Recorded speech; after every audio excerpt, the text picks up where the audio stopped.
masa dia nak tekan shutter tu, dia kata dia nampak macam ada benda. Bismillahilladzi la yadurru ma'asmihi syai'un fil ardi wala fis samai wa huwas samiul alim.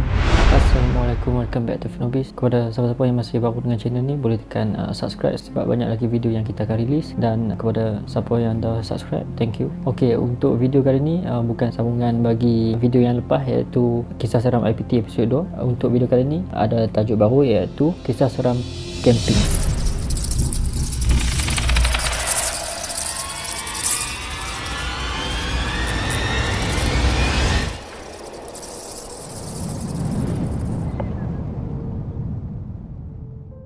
Okey, untuk kisah yang pertama ni dikirimkan oleh Rizal melalui email.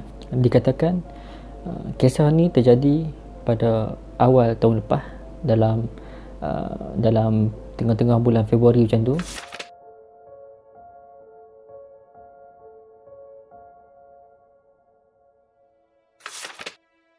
Dia ni bekerja sebagai freelance photographer and videographer. So masa tu dia plan dengan member-member dia yang lain untuk bercamping di salah sebuah tasik yang agak terkenal di negeri Kedah, iaitu Tasik Pedu. Masa tu dia plan dengan member dia untuk pergi ke Tasik Pedu tu sebab nak dapatkan footage bintang. Sebab dia kata ada spot-spot di kawasan tu memang yang tak ada lighting langsung, tak ada cahaya lampu langsung. Memang sangat elok lah kalau nak ambil footage bintang-bintang kan. Okay, sebab tu dia pun semua nak pergi camping situ. Sebelum tu Rizal ni menetap di Gurun, Kedah.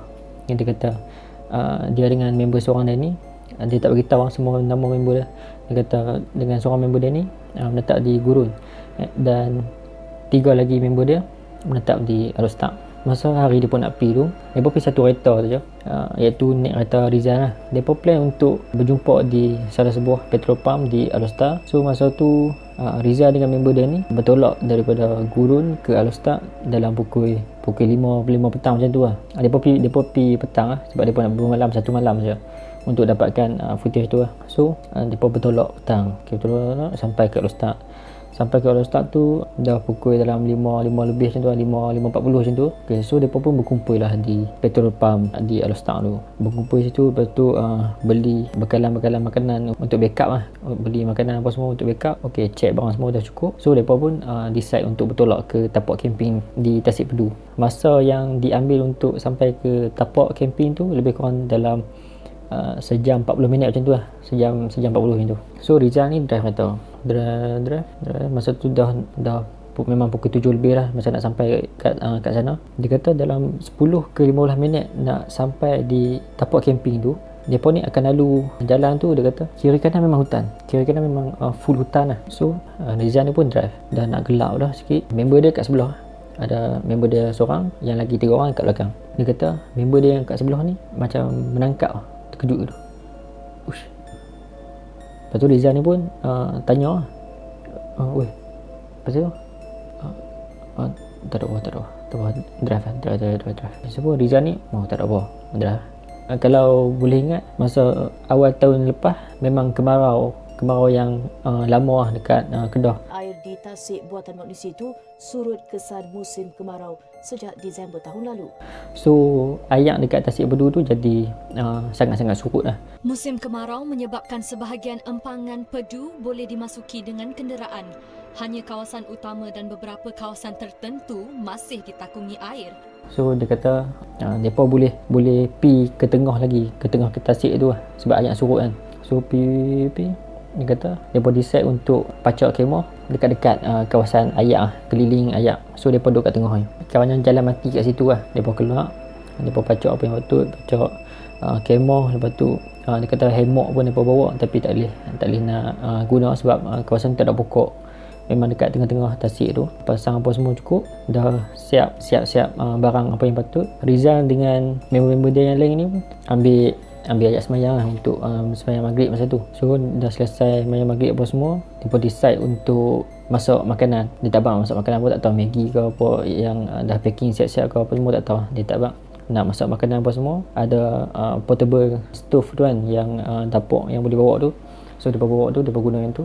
tengah syok pun semua makan nak tunggu ke tengah-tengah malam kan untuk shoot bintang. So sementara tu mereka pun makan, betul ada main gitar semua, sembang-sembang, dipendekkan cerita. Dia kata masa tu dalam pukul 12 lebih lah, 12 suku macam tu, bintang memang elok dah, awan pun tak ada yang lindung. So mereka decide untuk shoot bintang. So mereka pun ambil spot masing-masing, tapi mereka tak mereka pesan lah jangan pergi jauh sangat. Maybe mereka duduk dalam 5 meter macam tu lah jarak antara seorang tu untuk ambil shot yang elok kan. So Rizal pun bawa lah keluar kamera dia siap nak shoot bintang lah. So masa nak shoot tu, Rizal ni dia kata dia tengok dekat kamera dia tu, masa dia nak tekan shutter tu, dia kata dia nampak macam ada benda lintah. Apa dia tu? Lepas tu dia terjegat sat, dia buat bodoh, tak ada apa. So dia nak ni sekali lagi, dia duduk cari shot yang elok tu, pacak tripod apa semua, nak tekan shutter tu. Dia kata dia dengar bunyi macam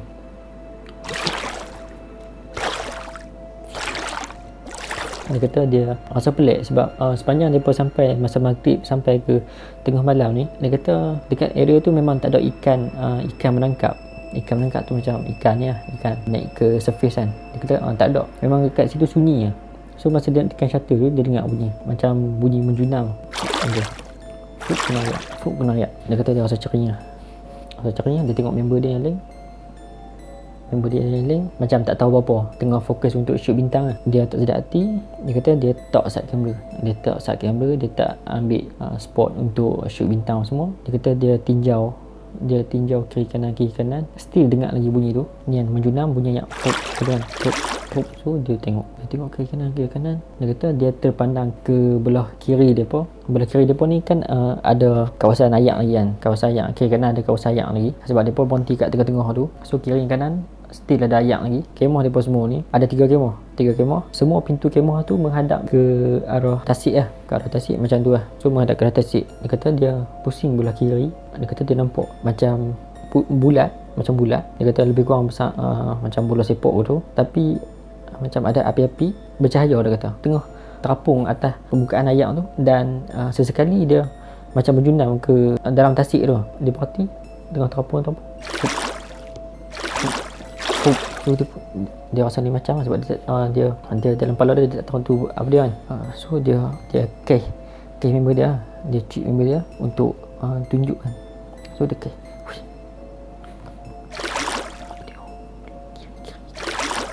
member dia yang lain nampak juga benda tu. Bila nampak benda tu, dia kata member dia yang load start ni macam nak lari dah masa tu, tapi dia sempat grab untuk jangan buat apa-apa kan, buat relax. Dia kata buat relax, buat macam tak nampak. Dia kata mereka pun main rapat-rapat lah, daripada duduk jarak-jarak 5 meter 10 meter macam tu, mereka pun main rapat-rapat. Mereka sembang macam discuss kat situ. Mereka discuss dalam keadaan takut tu, mereka discuss tapi mereka tak tegur, dia tak sebut. So member dia ni pun nak jawab tak jawab. Member dia tak jari kat mulut, kata jangan cakap apa dah. Dia kata lepas pada tu depa packing dalam pukul 12 lebih tu, depa packing barang apa semua, buka kemah semua, simpan gitar-gitar apa semua, tak nak kereta siap. Malam tu juga depa decide untuk keluar daripada kawasan camping tu, daripada tasik Bedu tu. Depa naik kereta, lepas pada tu depa bergegas terus untuk keluar daripada kawasan tu dan cari kedai yang terdekat untuk duduk sat, bagi cool down sat. Masa dekat kedai makan tu, mereka pun sembang-sembang lah apa yang mereka nampak tadi apa semua. Lepas tu salah seorang member kepada Rizal ni kata apa yang mereka semua tu nampak pada malam tu di tapak camping tu berkemungkinan ialah Tanglung yang sedang cari makan lah. Dia kata maybe dia menjunam ke dalam tasik tu untuk tangkap ikan. Lepas tu baru terus balik ke rumah masing-masing lah. Lepas pada tu memang dia buat camping tu memang cancel lah. Footage bintang kau memang tak dapat dah malam tu. Macam tu lah kisah yang pertama yang dikirimkan oleh Rizal, seorang fotografer dan videografer yang bercamping di salah sebuah tasik di negeri Kedah. Dan macam tu lah pengalaman ni pun masa awal tahun lepas.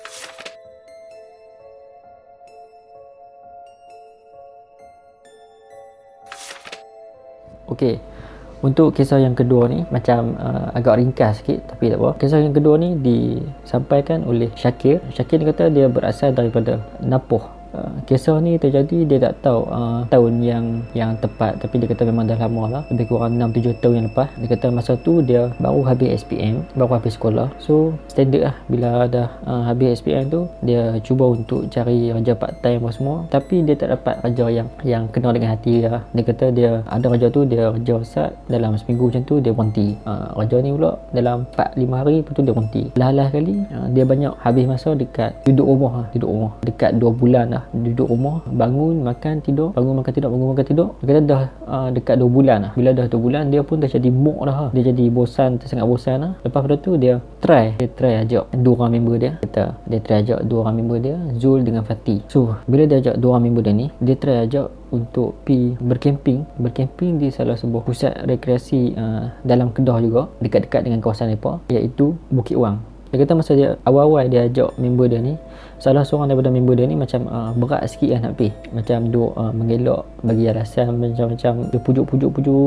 Last sekali baru mereka bersetuju untuk pergi berkemping. Dipendekkan cerita, 6-7 tahun lepas ni tak sama macam ni. Kalau lah ni dia kata dah ada macam dah ada renovation sikit lah, ada renovation, lepas tu ada orang yang jaga dekat kawasan tu. Dia kata memang lain. 6-7 tahun yang lepas memang macam agak terbiak sikit lah. Jadi Syakir dengan 2 orang member dia ni pun pergi lah ke Bukit Wang. Dia kata mereka pergi naik 2 motor. So mereka pergi naik motor. Dia kata mereka ni bertolak awal juga lah, dalam pukul 3 petang macam tu dah tolak pergi sana dah. Ambil masa dalam setengah jam macam tu lah untuk sampai ke Bukit Wang tu. Mereka ride motor semua, ride santai-santai semua. Lepas tu sampailah ke Bukit Wang. Dia kata masa sampai kat Bukit Wang tu memang tak banyak pengunjung, tapi ada macam sebuah 2 buah lah motor, maybe motor budak kampung area situ lah, duk pergi lepak kat situ. Kalau nak kata pengunjung main naik kereta ke apa, memang tak ada masa tu. So mereka pun ada laluan dekat pagar tu, mereka pun bawa motor masuk ke dalam sana lah.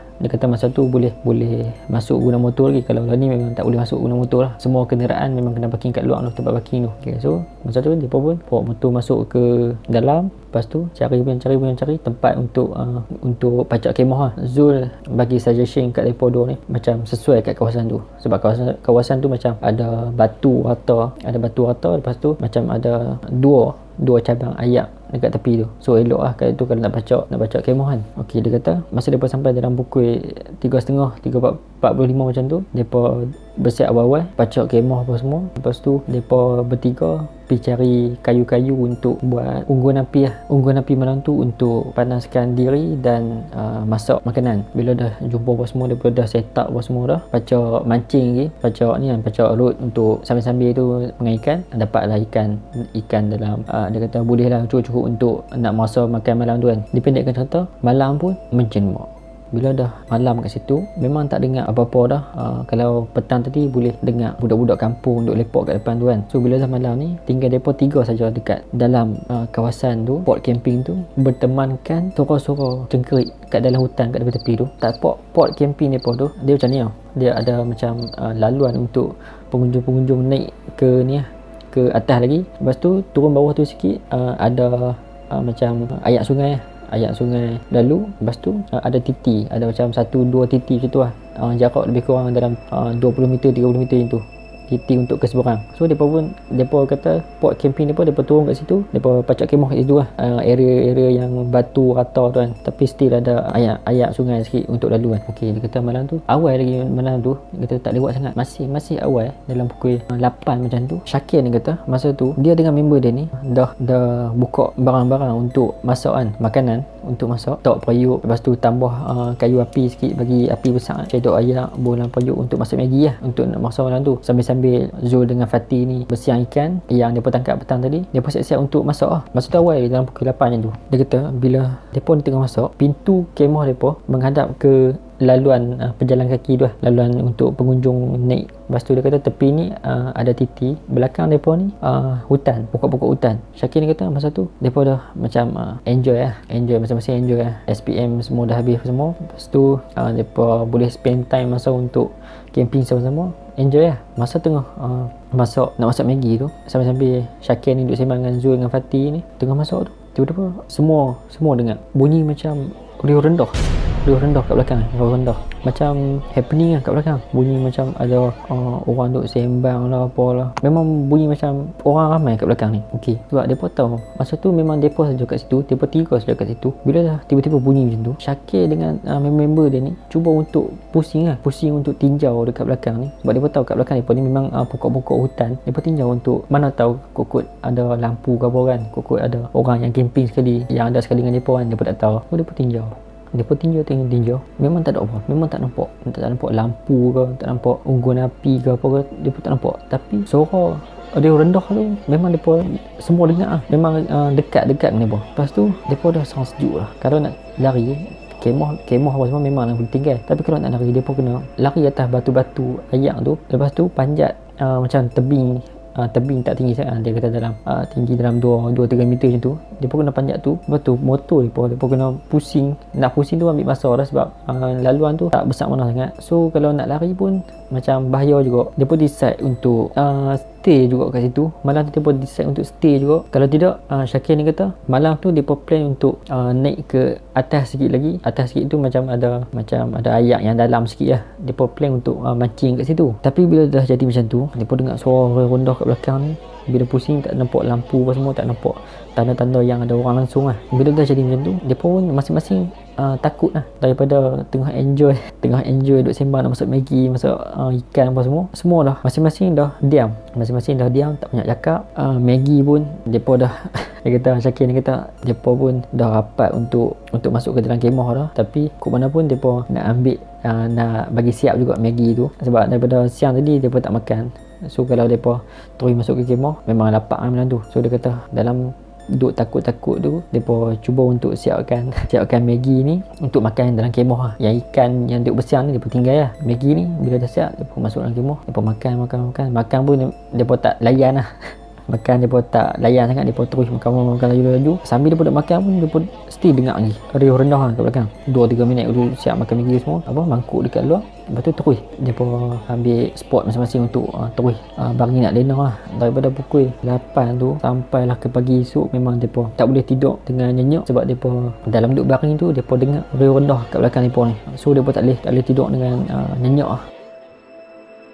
Yang tu lah yang disampaikan oleh Syakir. Dia kata tak ada gangguan-gangguan yang lain, sekadar gangguan bunyi macam tu lah. Dia kata mungkin rezeki mereka lah hari tu dapat dengar bunyi-bunyi yang tak normal. Bila dah pagi cerah sikit, mereka pun buka kemah seslow, tengok dah suara tu makin tak ada. Mereka pun bersiap laju-laju, simpan kemah apa semua, taruh dalam beg apa semua, terus naik ke motor mereka, pusing terus balik. Kalau tidak, dia kata mereka nak stay lama hari kat tu. Tapi bila dah jadi macam tu, pas pada pagi tu bila dah cerah sikit, mereka terus balik ke rumah, tak tunggu lama-lama.